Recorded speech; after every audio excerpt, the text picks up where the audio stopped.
हाँ देखिए, quadratic equation जैसे कि x² + 5x + 6 = 0, किसी भी क्वाड्रेटिक इक्वेशन को जब हम सॉल्व करते हैं तो लास्ट में हमें x की दो वैल्यू मिलती है। जो भी वैल्यू मिले, ये टू वैल्यूज मिलती है और दोनों वैल्यू जनरली डिफरेंट रहती है, तो हम दोनों को नाम क्या देते हैं? x सच है, लेकिन हम उनको क्या बोलेंगे? x1 और x2, दो वैल्यू, इन्हीं को रूट्स बोलते हैं। इन्हीं को क्या बोलते हैं? Roots of the quadratic equation. ये क्वाड्रेटिक इक्वेशन है भाई, और इसके रूट्स है x1 और x2। रूट्स यानी x की प्रॉपर वैल्यू। ये पढ़े थे हम बेसिक में कि रूट्स यानी क्या है? इस x की पढ़े थे ना बेसिक में कि भाई ये sum of the roots minus b by product of the roots c by. पढ़े कि नहीं पढ़े अपन बेसिक में? मुझे लगता है हम बेसिक में पढ़े, लेकिन मुझे याद नहीं आ रहा है एग्जैक्ट। ठीक है, तो ये क्वाड्रेटिक इक्वेशन है, सॉल्व करो, x की दो वैल्यू आएंगी, तो दो वैल्यू को हम क्या बोलते हैं? नाम देंगे अलग अलग, x1 और x2, इन्हीं को रूट्स बोलते हैं। अब इन रूट्स का और इसमें जो कोएफिशिएंट है उनका एक कनेक्शन है। कौन सा? a की वैल्यू यहाँ पे 1 है, b की वैल्यू 5 है और c की वैल्यू क्या है? 6 है। a b c, तो ये जो कोएफिशिएंट है a b c, इनका ये जो आंसर है x1 और x2, इनके साथ एक रिलेशन है। कौन सा रिलेशन है? ये वाला रिलेशन है। अगर आप रूट्स का सम करोगे, रूट्स का क्या करोगे? सम, वो वाला आंसर कितना आएगा? -b by. करके देखो, रूट्स कौन है? -3 -2। क्या करो? दोनों का सम ऑफ द रूट्स किया ना मैंने, रूट्स का सम। वो आंसर कितना आता है? जितना -b बाई a का आता है। -b कितना है बोलो? 5, a कितना है? 1। अब बताओ इसका आंसर कितना आता है? -5। और इधर भी देखो कितना आता है? -5। आया ना सेम आंसर? यानी जो आंसर इसका आता है वही आंसर इसका आता है, दोनों इक्वल हुए कि नहीं? हालांकि दोनों चीज़ें अलग अलग है। x1 और x2 क्या है? इसके आंसर है, यानी x की दो वैल्यू है, और ये a b c क्या है? ये तो उस इक्वेशन के कोएफिशिएंट है। दोनों तो अलग है, ये x की वैल्यू है और ये a b c उसके कोएफिशिएंट है, लेकिन उनमें जो रिलेशन है वो आपको दिया कि अगर इसके जो आंसर है उनका सम, रूट्स बोलते हैं उनको, रूट्स का सम कितना आता है? जितना -b बाई a का आंसर रहता है। तो -b बाई a का आंसर आपके सामने करके बताया -5, और रूट्स का सम करके बताया वो भी कितना है? -5। यानी दोनों इक्वल है ना? क्या इक्वल है? Sum of the roots equal to -b by a। ये किसी भी क्वाड्रेटिक इक्वेशन के लिए लागू होता है। वैसे ही अगर हम रूट्स का प्रोडक्ट करें तो रूट्स का प्रोडक्ट करो, -3 -2, कितना आंसर आता है? 6 आता है ना? प्रोडक्ट किया तो 3 2 6। c बाई a का आंसर बताओ बरा, c कितना है? 6, a कितना है? 1, वो भी आंसर कितना है? 6। यानी जो आंसर c बाई a का आएगा वही आंसर किसका आएगा? प्रोडक्ट का आएगा। तो दोनों इक्वल हुए कि नहीं? तो इसका मतलब प्रोडक्ट ऑफ द रूट्स, ये वाला आंसर और c बाई a दोनों इक्वल है। ये उनका रिलेशन है सिर्फ, कि इनका रिलेशन उसके साथ, जैसे ना, जैसे हर एक का अपना किसी ना किसी से रिलेशन रहता है ना। ये है एक ही इक्वेशन तो एक है ना, उसी के दो हिस्से हैं। कौन से? कोएफिशिएंट भी उसी इक्वेशन का हिस्सा है, और आंसर भी क्या है? उसी इक्वेशन से तैयार हुई। आंसर भी तो उसी से तैयार हुई ना, और कोएफिशिएंट भी उसी के है, तो उनमें जो रिलेशन है वो बताया है ना। जैसे एक ही फैमिली में दादाजी, फिर उनके बच्चे, फिर उनके भाई, एक ही फैमिली के होने के कारण इनके साथ कोई ना कोई रिलेशन बन जाता है। जैसे महाराष्ट्र में, इंडिया में महाराष्ट्र में नागपुर में सामनेर, तो सामनेर के किसी पर्सन का गुजरात के किसी के पर्सन से रिलेशन अपने आप आ गए, क्योंकि वो उनका इंडिया सेम आता है।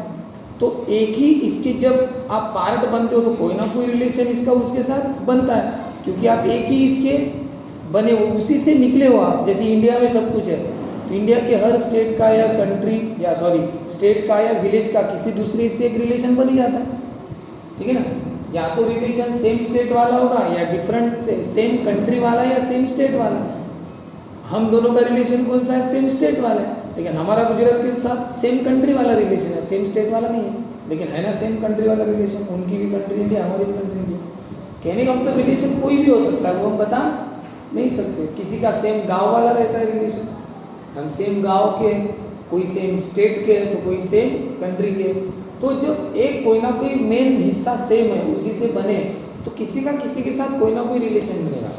वही यहाँ पे ये इक्वेशन की तो दोनों चीज़ें बताओ, ए बी सी भी इसी के हैं और एक्स की वैल्यू भी इसी की है, तो इनमें एक रिलेशन है।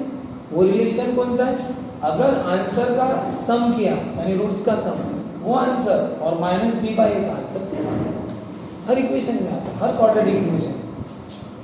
रूट्स का अगर मैं प्रोडक्ट करता हूँ और सी बाई ए का आंसर सेम आता है, इसलिए जनरल। अब यहाँ पे मैं अगर कोई भी फॉर्मूला दे दूँ, कोई भी क्वाड्रेटिक इक्वेशन दे दूँ, तो ये मैच हो जाएगा। अगर मैं यहाँ पे अननोन दे दूँ, जैसे के एक्स स्क्वायर, हाँ, 2h प्लस मैंने यम दे दिया, अब भाई ये क्वाड्रेटिक इक्वेशन। हाँ, एक्स वाला एक्स स्क्वायर का कोएफिशिएंट, ए की वैल्यू क्या होगी? के। एक्स के साथ कौन है? 2h, वो होगी बी की वैल्यू, और लास्ट वाला कौन हो गया? सी। एक्स स्क्वायर के साथ वाला ए, एक्स के साथ वाला बी, और लास्ट वाला कौन है? सी। अब बताओ, ये x का क्वाड्रेटिक है। अगर ये x का क्वाड्रेटिक है तो आंसर x1 x2 आएंगे। क्या आएंगे वो नहीं पता हमें, क्योंकि वो अननोन है, इसमें हमें आंसर क्या आएगा वो नहीं पता। बस इतना पता है कि दो रूट आएंगे, कौन? x1 और x2। अब हमें रिलेशन तो पता है, क्या रिलेशन है बताओ? कि x1 प्लस x2 कितना होता है? सम ऑफ द रूट्स कितना होता है? माइनस b बाई, बताओ b कौन है? 2h, a कौन है? k। बताओ x1 प्लस x2 का आंसर कितना है? Minus 2h by k। क्यों माइनस 2h बाई k आया? थोड़ी देर पहले माइनस 5 आया था, अभी क्यों इतना आया? अरे वहाँ पे नंबर पता थे हमें, थोड़ी देर पहले जो मैंने दिया यहाँ पे नंबर पता थे। यहाँ पे आपको ABC पता है क्या? नहीं, वो अननोन फॉर्म में है, तो ये भी तो अननोन हो जाएगा ना फिर। ऐसा है, बताओ x1 प्लस x2 की वैल्यू कितनी है? Minus 2h by k। x1 x2 की वैल्यू कितनी है? हमें x1 x2 का फॉर्मूला पता है। क्या फॉर्मूला है? सी बाई ए। ये जनरल फॉर्मूला है, बस इसमें वैल्यू पुट करो। सी की वैल्यू क्या है? यम। ए की वैल्यू क्या है? के। तो m1 इंटू m2 कितना हुआ? m बाई के। ठीक है कि नहीं? ABC बदलते जाएंगे, ABC बदल जाएंगे, फॉर्मूला बदलेगा क्या? नहीं। अब देखो, अगर मैंने यहाँ पे ऐसा लिखा तो यहाँ पे लिखा यम, ऐसा ना लिखते हुए दूसरा पूछ लिया, B M square 2h M plus A equal to 0। अब ये क्वाड्रेटिक इक्वेशन है, लेकिन ये क्वाड्रेटिक इक्वेशन जो है ना, वो किसका है? ये क्वाड्रेटिक इक्वेशन यम का है। याद रखना, ये यम स्क्वायर और यम है, तो यम स्क्वायर और यम है, this is the quadratic equation in m. अब बताओ, अगर ये यम का है तो आंसर क्या आएंगे इसके? m1 और m2, उसके दो आंसर, यम की दो वैल्यू आएंगे ना, उनको हम m1 और m2 बोलेंगे। फिर बताओ, फॉर्मूला तो सेम है। क्या फॉर्मूला है? Sum of the roots is equal to minus b by a. ये नहीं बदलेगा कभी इन एनी क्वाड्रेटिक इक्वेशन। पहले आप मुझे ABC बता दो कौन है। ABC पहले बता दो, A कौन है, B कौन है और C कौन है? बताओ, A किसको बोलते हैं? यम इसके साथ, बताओ इसको ये बोलेंगे, हाँ, ये यम के साथ वाले को क्या बोलेंगे? B, है ना, और लास्ट वाले को क्या बोलेंगे? C। लेकिन एक इसमें गड़बड़ है थोड़ी। कौन सी? हम अपने मन से इनको A B C बोलते हैं ना, और इसमें ऑलरेडी A B आया है, तो कंफ्यूजन हो सकता है। देखो ना, A equal to B, C equal to ये वाला ये वाला ये मिक्स हो रहा है सब, तो इसलिए काम करना। अगर इसमें ऑलरेडी ABC लेकर आए हुए हैं, आप क्या करना, इसको कैपिटल ABC बोलना। जैसे हम जनरली क्वाड्रेटिक इक्वेशन ऐसे लिखते हैं, ax square bx plus c, small letter में। तो आप इसको कैसे अज्यूम करना? Capital ax square bx plus c, capital वाला। क्यों? क्योंकि इसमें ऑलरेडी कौन आया है? स्मॉल a भी है। तो बताओ, कैपिटल A कौन? एक्स स्क्वायर के साथ, ये है ए, मतलब कैपिटल बी यानी एक्स के साथ है ना, एम के साथ, कौन है कैपिटल बी 2x, और लास्ट वाला कौन है capital C, A B C, लेकिन कैपिटल ए कैपिटल बी, क्यों? क्योंकि इसमें ऑलरेडी स्मॉल एबीसी आया, इसलिए कंफ्यूजन ना हो।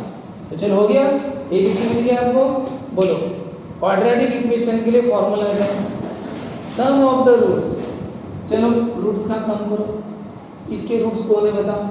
इसके रूट्स हमें पता तो नहीं है, लेकिन नाम तो दे सकते हैं। क्या नाम देंगे? यम का है ना, तो m1 और m2, तो करो ये रूट्स है m1 और m2, क्या करो बोले उनका सम, ये हो गया सम ऑफ द रूट्स। कितना रहता है बोलते हैं माइनस b बाई, अब ये वाला भी कैपिटल में लिखना, तुम्हें कैपिटल लिख दिया ना यहाँ पे, ये भी कैपिटल लिखना पड़ेगा। माइनस बताओ b कौन है, तो a कौन है b, m1 plus m2 minus 2 by. चलो बताओ c by a, product of the roots, बताओ रूट्स ले लो m1 m2, क्या करना उनका प्रोडक्ट किया, प्रोडक्ट क्या फॉर्मूला है c बाई a, c कितना है स्मॉल है, a कितना है स्मॉल b, बन गया। तो ये बेसिक चीज, ये फॉर्मूला नहीं बदलेगा, बस रूट्स के नाम बदलेंगे। अगर ये y का क्वाड्रेटिक इक्वेशन होगा तो y1 प्लस y2 बोलना, m का क्वाड्रेटिक है तो m1 प्लस m2, x का होता तो x1 प्लस x2, और यहाँ पे फॉर्मूला फिक्स है माइनस b बाई। फिर सर आपने कैपिटल क्यों लिया? क्योंकि यहाँ पे ऑलरेडी ए बी छोटे फॉर्म में आया था, इसलिए हमने अपना वाला जो लिया वो कैपिटल में लिया कि मिक्स ना हो, इसलिए। तो चलो ठीक है, मैं अभी तो स्मॉल ही लेता हूँ, माइनस बी बाई ए, क्या सम ऑफ द रूट्स। अब मैंने ये x1 plus x2 minus b by, और x1 इंटू x2 कितना c बाई, ठीक है। ये है एक जनरल फॉर्मूला जो मैंने आपको अलग अलग एग्जाम्पल देके भी समझा के दिया। बस रूट्स के नाम बदलेंगे, x1 x2 y1 y2 m1 m2, ये नहीं बदलेगा, ये फिक्स है माइनस बी बाई, और ये सी बाई। ये लिखो आप अपनी कॉपी में, बहुत इंपॉर्टेंट है अभी के लिए। तो अभी जो टॉपिक पढ़ रहे हैं बहुत सीरियस है, सबका ये लर्न यानी लर्न चाहिए। तो ये बात हो गई किसी भी क्वाड्रेटिक इक्वेशन के रूट्स के बारे में और उनके कोएफिशिएंट के बारे में, ठीक है। अब नेक्स्ट जो है वो लिखो आप, these are the two lines passing through the origin, ये उनके सेपरेट इक्वेशन है, लेकिन अगर उनको मल्टीप्लाई करेंगे तो a1x b1y a2x b2y, ये बन गया उनका कंबाइंड इक्वेशन। और इसको हमने डिटेल में सॉल्व किया तो ये आंसर आया था फाइनली। ये कौन सा थ्योरम है? ये अपना फर्स्ट थ्योरम, फर्स्ट नहीं सेकंड थ्योरम। सेकंड थ्योरम क्या था कि जो कंबाइंड इक्वेशन है, सॉरी टू लाइंस है पासिंग थ्रू द ओरिजिन, उनका कंबाइंड इक्वेशन, उनका ये कंबाइंड है ना इक्वेशन, क्या रहता है होमोजेनियस, यानी combined equation two lines of to lines passing through the origin, ये जो कंबाइंड इक्वेशन है वो क्या रहता है, क्या बनता है homogeneous equation of degree 2 in x and y। तो इसमें जब भी आपको होमोजेनियस इक्वेशन दिखेगा डिग्री 2 वाला, समझना कि वो टू लाइंस का है, इसमें टू लाइन छिपी है। कभी भी आपको डिग्री 2 का इक्वेशन दिखा कोई भी x y, समझना कि वो टू लाइंस का है, कैसे भी दिखे। जैसे आपको देखो 3x² minus 5xy plus 11y², अगर आप किसी ने पूछा, आपको बता रही है किसका इक्वेशन है, किसी ने आपको पूछा x plus 5y equal to 7, ये इक्वेशन किसका है, किसी ने आपको पूछा ये इक्वेशन किसका है, आपको इक्वेशन देखते बराबर बताना चाहिए किसकी इक्वेशन है, क्योंकि उतना तो आपको बेसिक पढ़ लिया। इसलिए मैं बोलता हूँ मैथ्स में आपकी रेगुलरिटी, आपकी सिंसियरिटी बहुत मायने रखी गई है कि आप कितना पढ़ते हो, क्योंकि सब पढ़ाने में आ चुका है, बस आपको रिवाइज करना है बार बार। जैसे आपको x और y के पावर 1 1 दिख रहे हैं ना, x का पावर 1 y का पावर, जिस इक्वेशन में x और y के पावर 1 आते हैं वो इक्वेशन रहते हैं लाइंस के। सीधा बता सर ये लाइंस की इक्वेशन है, नहीं डिटेल में बता सर ये लाइन ऐसी है जो ओरिजिन से नहीं जाती, कांस्टेंट है, ये लाइन ऐसी है जो ओरिजिन से जाती है, क्यों ओरिजिन से जाती है, इसमें कांस्टेंट नहीं है, ये लाइन भी ओरिजिन से जाती है क्योंकि कांस्टेंट नहीं है, और ये सर को एक्स एक्सिस का इक्वेशन। इतना डिटेल में आपने देख के बराबर बताना चाहिए, क्योंकि इतना तो हम पढ़ चुके क्लास में, ठीक है ना। सबसे पहले ये बताना पड़ेगा कि सर ये लाइंस की इक्वेशन, सबसे पहले ये, क्योंकि इनमें सर x और y का पावर 1 है। और क्या बता सकते, बता सर ये नहीं क्या, ये लाइन ऐसी है जो ओरिजिन से जाती है, ये दोनों लाइन सर ओरिजिन से जाने वाली है। क्यों सर? इसमें कांस्टेंट नहीं है। और ये लाइन सर, ये लाइन ओरिजिन से नहीं जाती, कांस्टेंट है इसमें। ये हो गया डिटेल में बताना। इसके बारे में कुछ बता सकते हैं? हाँ सर, ये लाइन ओरिजिन से जाती है, ये खुद एक्स एक्सिस है, ये खुद कौन है? एक्स एक्सिस है, एक्स एक्सिस का इक्वेशन। ये होता है डेप्थ में पढ़ाई। तो डेप्थ में पढ़ाई करने वाला स्टूडेंट इस तरह से जवाब देगा, है ना। पढ़ाया सबको जाता है क्लास में, कोई छूटता नहीं है, बस कौन कितना एक्सेप्ट करता है, कितनी गहराई से उसको पढ़ता है, ये सबके लिए बस बार बार रिवीजन करने से होता है। और मैं तो क्लास में रिवाइज करके देता हूँ। एक बात, आप खुद घर में रिवाइज कर रहे बार बार और मैं भी बार बार, तो आपका कितना ज़बरदस्त मैच हो जाता है। अगर आपको ये इक्वेशन दिया, ये तीन इक्वेशन को देखते आपने बोला सर ये लाइन की इक्वेशन है, लाइन सेपरेट लाइन, और इसको देख के क्या बोलोगे? सर ये नहीं क्या टू लाइंस का जॉइंट इक्वेशन है। वो क्यों बताया तुमने? जब एक्स और वाई के पावर 2 आते हैं, हर टर्म का पावर 2 आता है, 2 ये 2 है, तो बोलते ना सर ये तो जॉइंट इक्वेशन है। किसका रे? सर टू लाइंस का, सर्कल वर्कल का नहीं, रेक्टेंगल स्क्वायर का नहीं, किसका? टू लाइंस का। वो भी टू लाइन कौन सी बताएगा? डिटेल में बता सर। वो टू लाइन में क्या ओरिजिन से जाने वाली है, यानी टू लाइंस का तो है, लेकिन वो भी टू लाइंस कौन सी? इधर वाली टू लाइन नहीं, ये वाली टू लाइन ओरिजिन से जाने वाली। क्यों? कि अब थ्योरम पढ़ चुके हैं कि ओरिजिन से जाने वाली जो लाइंस रहती है उनका जॉइंट इक्वेशन कैसा रहता है? होमोजेनियस रहता है, डिग्री 2 का। तो ये डिग्री 2 का स्क्वायर है, यानी होमोजेनियस है डिग्री 2 का। सर इसकी टू लाइंस ओरिजिन से जाने वाली। ये हो गया डेप्थ में बताओ। तो ये हो गया इसका। तो अब बताओ ये जो इक्वेशन लिया मैंने, इसमें टू लाइंस है, कितनी लाइंस है? और दोनों लाइन कहाँ से जाने वाली है? ओरिजिन से। अब मैं उनका इक्वेशन ऐसा चलेना चाहिए, जरूरी नहीं है। मैं बताओ लाइन का इक्वेशन ओरिजिन से जाने वाली ऐसा भी लिखा जाता है, पढ़ेगा?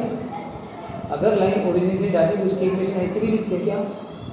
y = mx, और उनका स्लोप m1 और m2। क्यों? अरे दो लाइन है ना। अब लाइन 2 है तो स्लोप 2 नहीं बोलोगे, m1 सेम कैसा बोलोगे? स्लोप तो अलग होगी ना।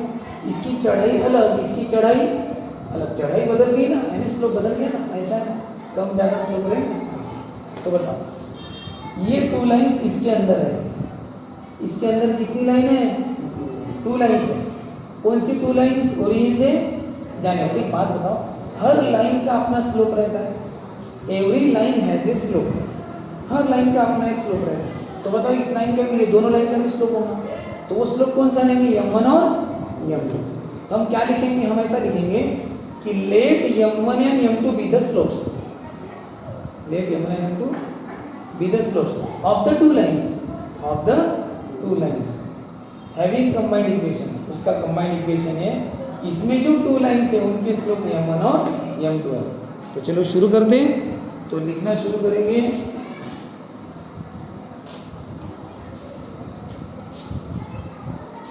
बाद में ये मत बोलना सर चैप्टर नहीं समझा, पेयर ऑफ स्ट्रेट लाइन तब गया क्योंकि मुझे ऐसा बोलने वाले स्टूडेंट थे जब लॉकडाउन के बाद क्लास में आए थे। Sir pair of straight line की कुछ बातें नहीं समझी, आंसर वो टाइप नहीं समझा।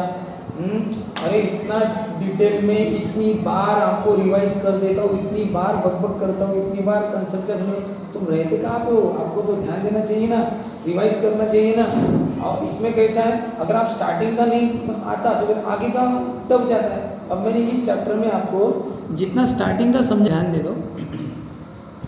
ये टू लाइन्स है पासिंग थ्रू द ओरिजिन वाले, ओरिजिन से जा रही थी equation y = mx, m1 m2 slope हो गए। Let m1 and m2 be the slopes of the pair of lines है passing through the origin, origin से जाने वाली लाइन्स के स्लोप्स है m1 और m2। Joint equation of pair of lines, बताओ इनका जॉइंट इक्वेशन क्या होता है पासिंग थ्रू द ओरिजिन वाले? ये है joint equation, ax² 2hxy dy² = 0। Second theorem कि ओरिजिन से जाने वाली लाइंस का जॉइंट इक्वेशन ऐसा रहता है। सेपरेट इक्वेशन ऐसा रहता है, यानी जिसमें x और y का पावर 1 आता है, लेकिन जब जॉइंट इक्वेशन करते हैं तो मल्टीप्लाई करते हैं, और दोनों को मल्टीप्लाई करने से x और x² y × y y², तो ऐसा वो मिक्स होकर ऐसा बनता है। सेकंड थ्योरम अच्छे से और एक बार देख लेना, ये उनका जॉइंट इक्वेशन, ठीक है। अब इसमें 2 लाइन छिपी है, वो रिवाइज आ जाएगा, दिख नहीं रही, लेकिन इसके अंदर कितनी लाइन है? 2 लाइन है। वो भी 2 लाइन कौन सी? Passing through the origin. चलो ठीक है। अब एक बात करेंगे हम यहाँ पे क्या करते हैं, डिवाइडिंग बाय एक्स स्क्वायर। मैं क्या कर रहा हूँ, सबको एक्स स्क्वायर से डिवाइड कर रहा हूँ। सर क्यों कर रहे हैं, मेरी इच्छा सर, लेकिन क्यों बताओ तो अब आगे चल के समझेंगे ना। हाँ क्यों कर रहे हो? तो अब देखिए, एक्स स्क्वायर से डिवाइड करने पर एक्स स्क्वायर कट गया और एक्स कट गया तो क्या हो गया, वाई बाई एक्स। और ये कटा नहीं, ये नहीं कटा, ये है जिंदा। ये एक्स कट गया, एक एक्स बचा और एक्स स्क्वायर तो पूरा ही कट गया। अब एक काम करते, उसको इधर लिखूँ क्या मैं, यानी इसको इधर, इसको बाद में ऐसा कर सकते हैं, तो रहने दो, अभी कोई उतना जरूरी नहीं। 2h वाई बाई एक्स है नहीं, तो थोड़ा सा ऐसा करता हूँ और प्लस ये है ना, ये वाई बाई एक्स का स्क्वायर हो गया। कैसे, दोनों का स्क्वायर है ना रे, तो दोनों का स्क्वायर का क्या कर सकते हैं हम, कंबाइन स्क्वायर। और ये मैंने थोड़ा सा हट के लिखा, ठीक है। अब आप बताइए, यहाँ पे आपको वाई बाई एक्स दिख रहा है। अब आप जानते हो डिवाइडिंग बाय एक्स स्क्वायर क्यों किया मैंने, एक्स स्क्वायर से डिवाइड करने से वो वाई बाई एक्स बन जाएगा। क्या बन जाएगा, वाई बाई। सर लेकिन आपने वाई बाई एक्स क्यों लाया, वाई बाई एक्स इसलिए लाया क्योंकि लाइंस की इक्वेशन, ये लाइंस ओरिजिन से जाने वाली है, यानी दोनों का इक्वेशन क्या है, y equal to m x. दोनों का, मैं m1 m2 नहीं लिखता हूँ, y equal to m x दोनों का इक्वेशन है। और बताओ अगर मैं इस x को इधर डिवीजन में लाता हूँ तो बताओ बचा कौन, m, x इधर लाया, यानी y बाई एक्स यानी क्या होता है, m यानी slope of the line. Slope of the line किसको बोलते हैं, y बाई एक्स को। इसलिए याद रखना, एक टेक्निक थी अपनी स्लोप निकालने की, 2 पॉइंट फॉर्म। 2 पॉइंट वाली टेक्निक क्या थी, याद है, y2 minus y1 upon x2 minus x1। अब देखो, जिसकी पढ़ाई जबरदस्त उसको याद होगा कि भी हाँ सबने पढ़ाया था। स्लोप निकालने की 5 टेक्निक में दूसरी या तीसरी टेक्निक ये थी कि स्लोप निकालने की पहली टेक्निक क्या थी, इंक्लिनेशन, या इक्वल टू tan थीटा, या 10th में भी पढ़े थे, ठीक है ना। स्लोप निकालने की ये टेक्निक कौन सी, y2 minus y1 upon x2 minus x1, ये टेक्निक हम पढ़े थे बस 3-4 दिन पहले। तो बताओ है ना, y बाई एक्स ऊपर y नीचे x हो गया ना, y बाई एक्स। तो स्लोप निकालने की टेक्निक क्या है, y बाई एक्स, ऐसा। तो लाइन की equation y equal to m x है, x को नीचे लेके आओ, m बचेगा, यानी m यानी y बाई एक्स। तो बताओ मैंने y बाई एक्स लाया और y बाई एक्स यानी m होता है, तो हम क्या करेंगे, y बाई एक्स की जगह m लिख देंगे। अब बताओ अगर मैं यहाँ पे, लेकिन मुझे कुछ लिखना पड़ेगा ना कि क्यों मैं y बाई एक्स की जगह m लिखूंगा, तो मुझे पहले ऐसा लिखना पड़ेगा कि ये लाइंस कहाँ से जाती है, कहाँ से जाती है, ओरिजिन से। इसलिए इनका इक्वेशन कैसा है, y equal to m x है, यानी m की वैल्यू क्या है, y बाई एक्स, यानी y बाई एक्स यानी m। पहले ऐसा लिखना पड़ेगा ना, तो क्या लिखेंगे, देखो, since lines pass through the origin, since lines pass through the origin, origin से जाती है। तो बताओ देयर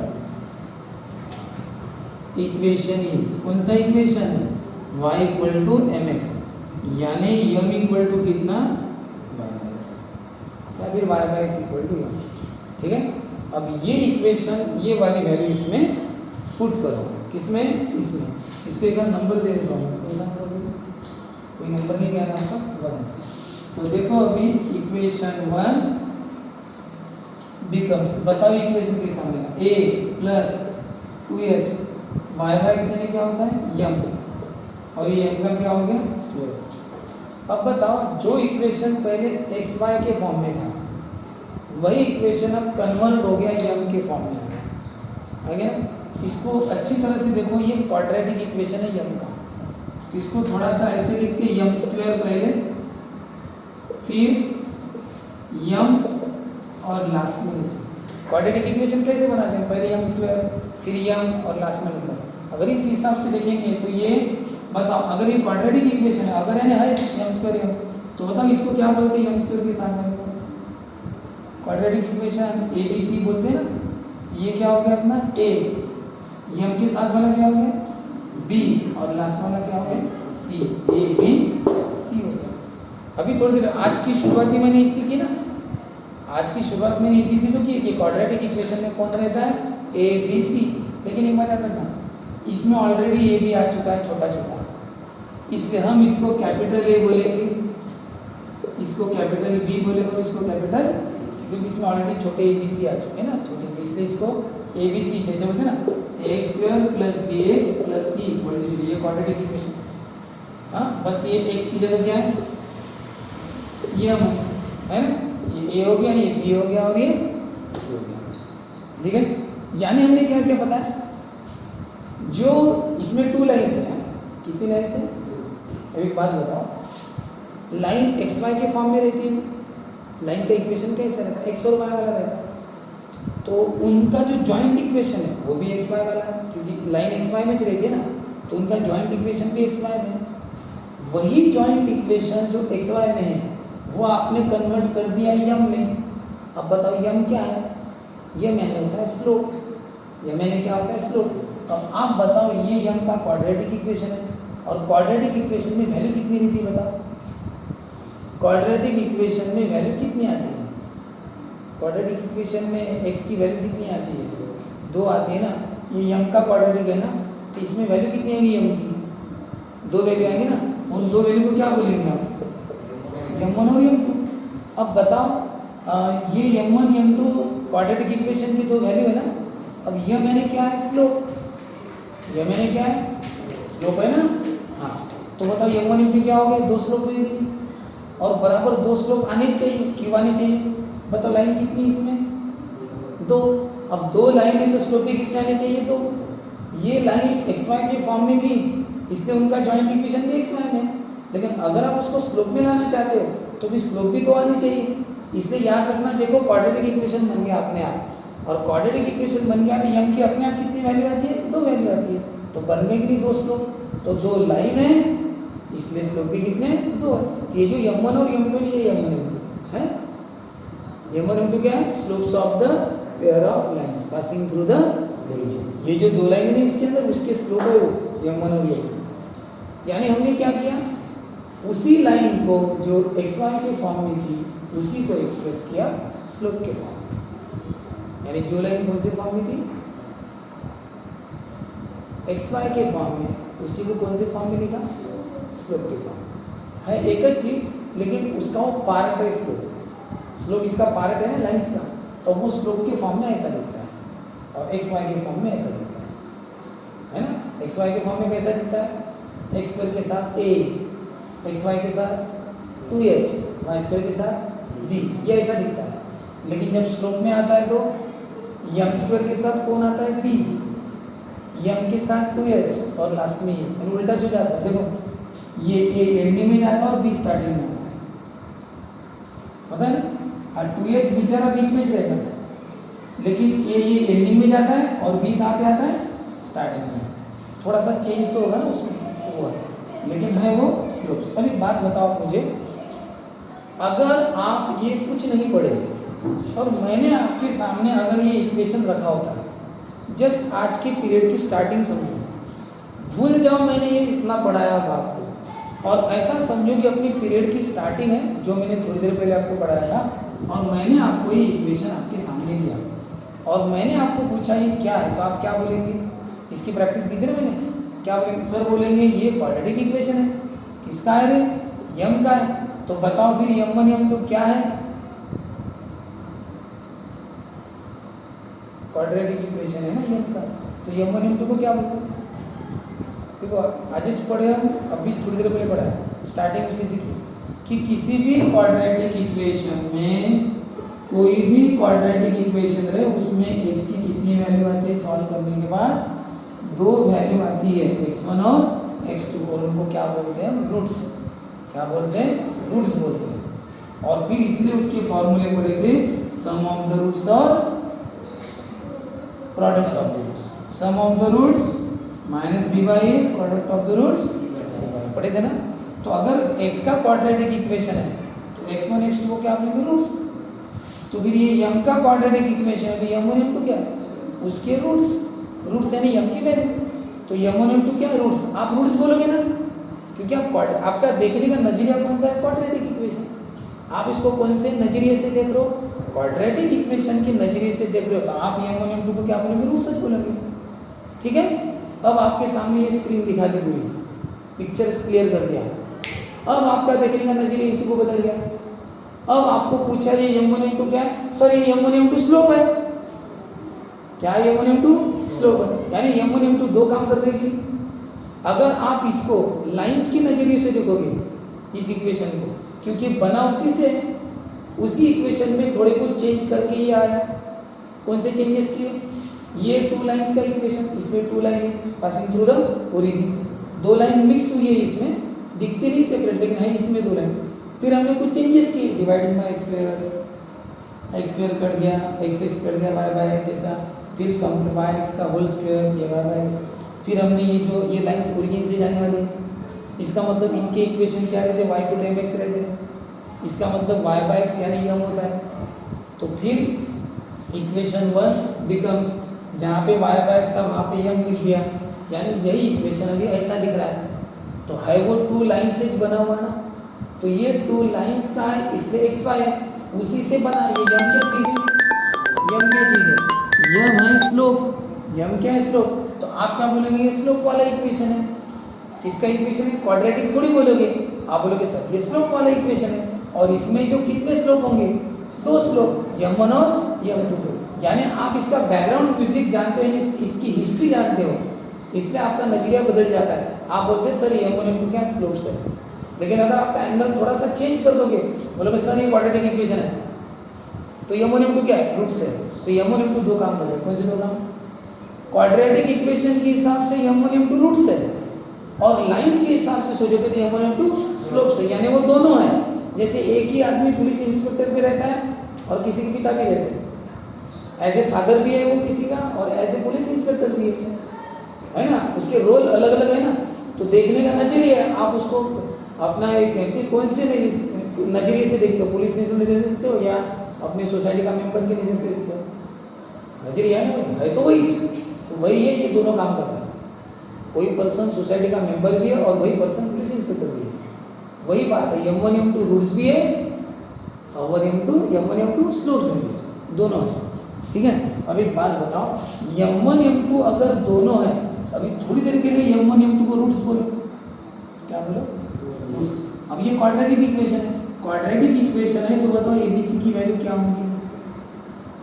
हमें ऐसा लिखना पड़ेगा, this is the quadratic equation in m, this is the quadratic equation. बताओ एबीसी कौन है? अब कैपिटल में लिख, ए यानी कौन? m स्क्वायर के साथ वाला, b यानी कौन? m के साथ वाला कौन? 2h, और c यानी कौन? a। अब बताओ सम ऑफ द रूट्स का फॉर्मूला क्या है? सम ऑफ द रूट्स का minus b by a, capital में लिखा जानबूझ के, क्योंकि हमने कैपिटल एबीसी बोला ना। बताओ माइनस b कौन है? 2h, a कौन है? b, और सम ऑफ द रूट्स, रूट्स का नाम m1 और m2 है।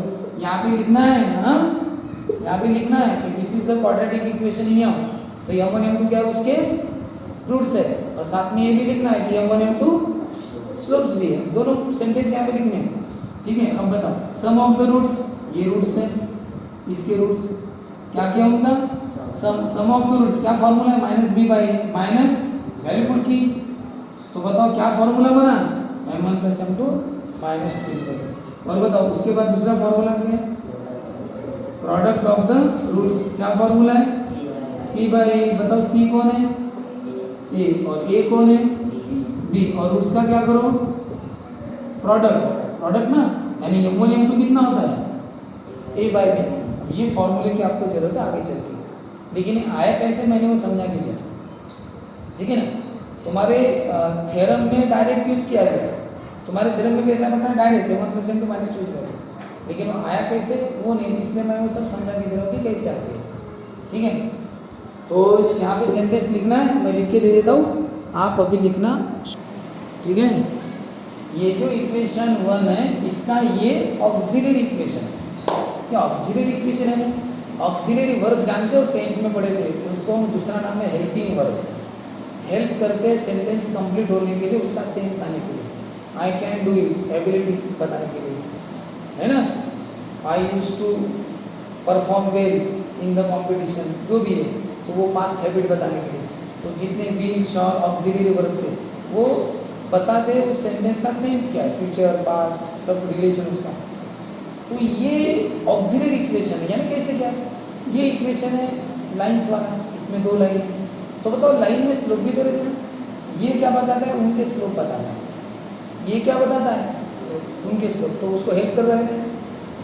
अगर बताओ आपको स्लोप पता चल गई तो लाइन पता चल सकती है ना। एक बात बताओ, अगर आपको स्लोप पता चल गया तो स्लोप से हम लाइन भी तो निकाल सकते हैं। कैसे, अगर मैंने बताया आपको किसी लाइन का स्लोप 5 है, इस इक्वेशन से आपने 2 स्लोप निकाल दिए, मान के चलो इससे कौन से 2 स्लोप निकाले, 5 और 3, तो आप ये इक्वेशन बना सकते हो। कैसे क्या, अरे अगर तुम्हें पता है कि स्लोप 5 और 3 है तो इक्वेशन क्या होगा, y = 5x और y = 3x।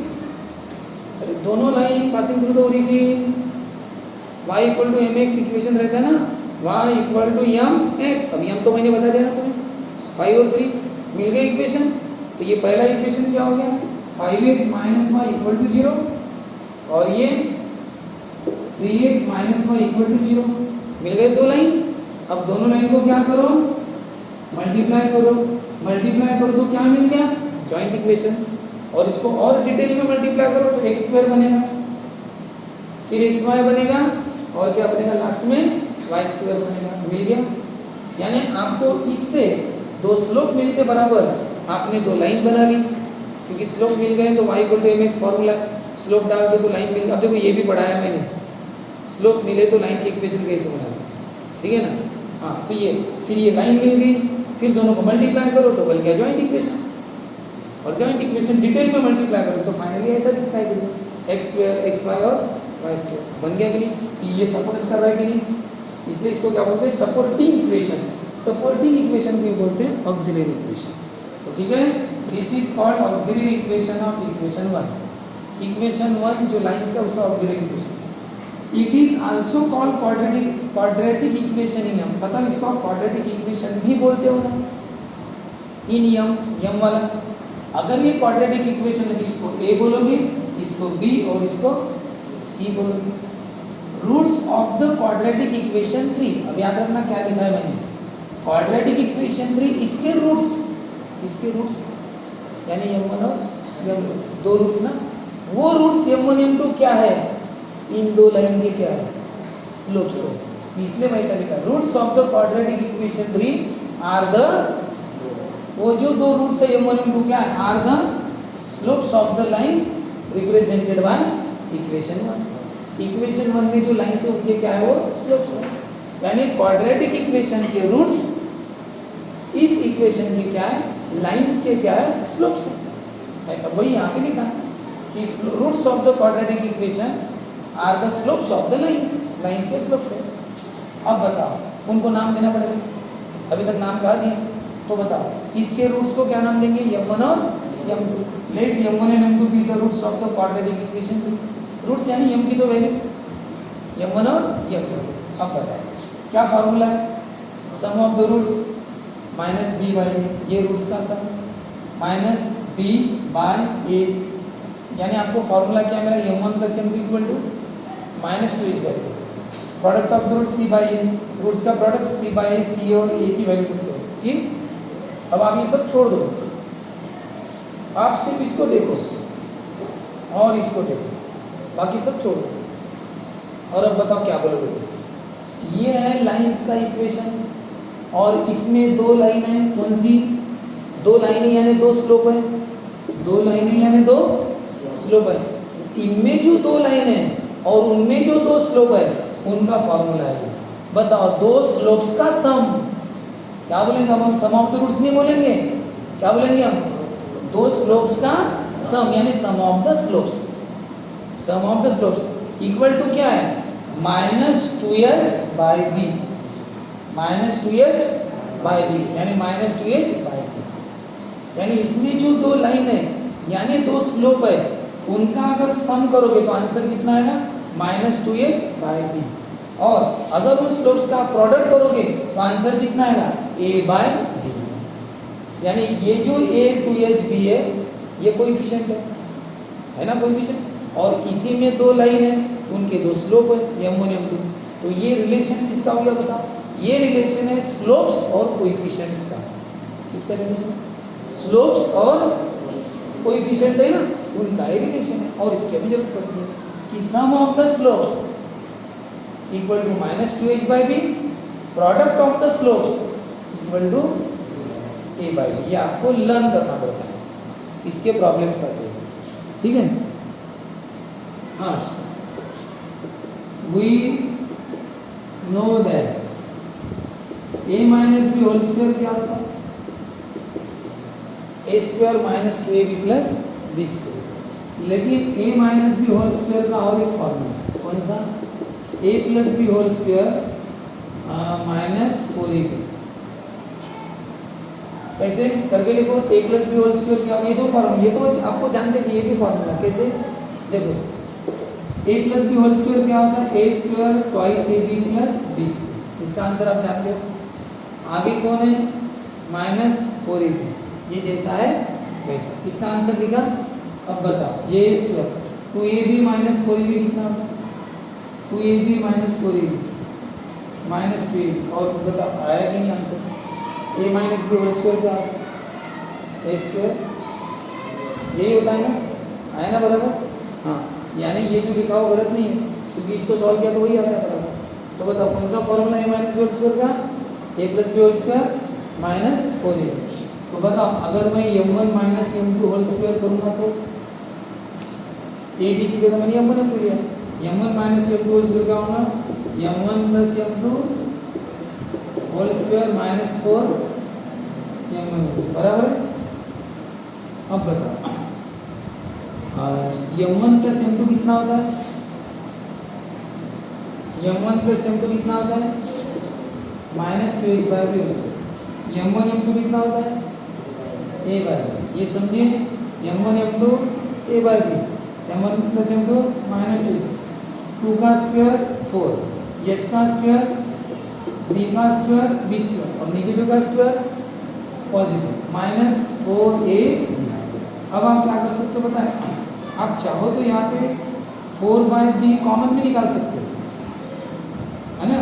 4/b कॉमन निकालो या फिर क्रॉस मल्टीप्लाई करो या फिर एलसीएम करो, दोनों मेथड है। कैसे करूँ? एलसीएम निकाल कर बताऊँ? इन दोनों का एलसीएम कितना है? B square. एलसीएम पढ़ा है ना बेसिक में, इसको तो पढ़ा है कि दोनों में बड़ा कौन है? B square. फिर ऊपर वाला लिखते हैं एज इट इज, और ये बी स्क्वायर यहाँ से डिवाइड कर दे तो कुछ नहीं बचा, 1 बचता है। फिर ये ऊपर वाला एज इट इज और b यहाँ से कट होता है, एक b बचता है। ये इसका आंसर। और जिनको इतना एलसीएम की, जिन्होंने प्रैक्टिस नहीं की, बेसिक को छोड़ दिया, और उनके लिए डिटेल में कैसा? क्रॉस मल्टीप्लाई, डिनोमिनेटर डिफरेंट है तो क्या होगा? 4a² b माइनस 4ab² है, और नीचे b² इंटू b कितना होता है? b³ होता है ना।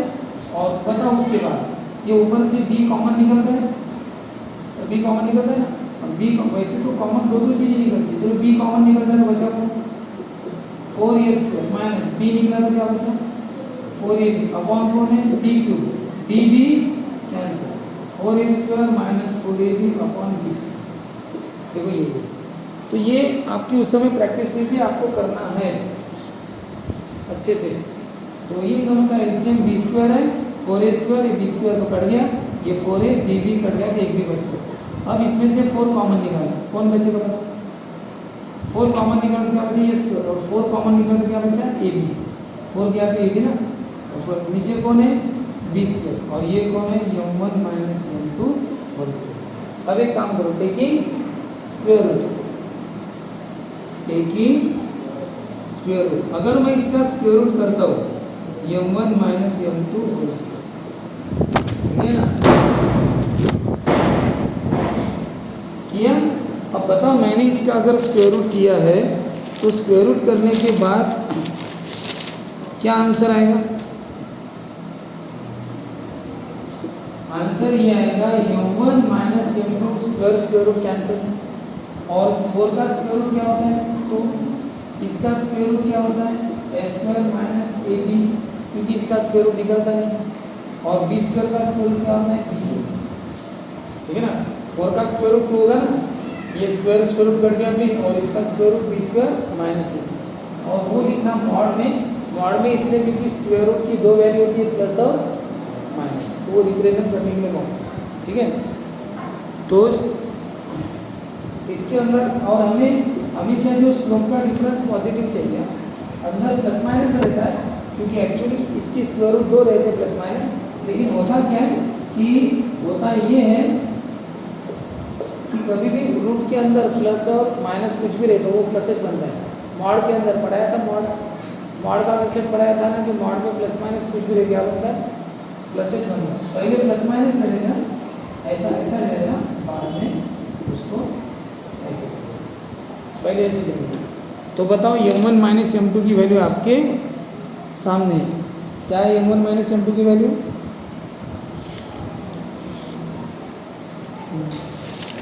ठीक है, करो। यानी ये जो फॉर्मूले बने कैसे हैं, ये सम ऑफ द स्लोप्स का फॉर्मूला है माइनस 2h/b, ये प्रोडक्ट ऑफ द स्लोप्स का फॉर्मूला है a/b, और ये डिफरेंस ऑफ द स्लोप्स का फॉर्मूला है, स्लोप्स का difference plus minus 2h² minus ab/b। यानी हमें जैसे सम ऑफ द स्लोप्स और प्रोडक्ट ऑफ द स्लोप्स तो पता ही था, लेकिन स्लोप्स का डिफरेंस पता नहीं था, तो डिफरेंस पता नहीं था तो हमने ये फॉर्मूले से लाया, ये भी स्लोप्स का डिफरेंस इतना रहता है। तो सबके फॉर्मूले अपने पास, इसको भी क्या कर देना, बॉक्स कर देना, ठीक है। इस तरह से ये कंप्लीट हो गया।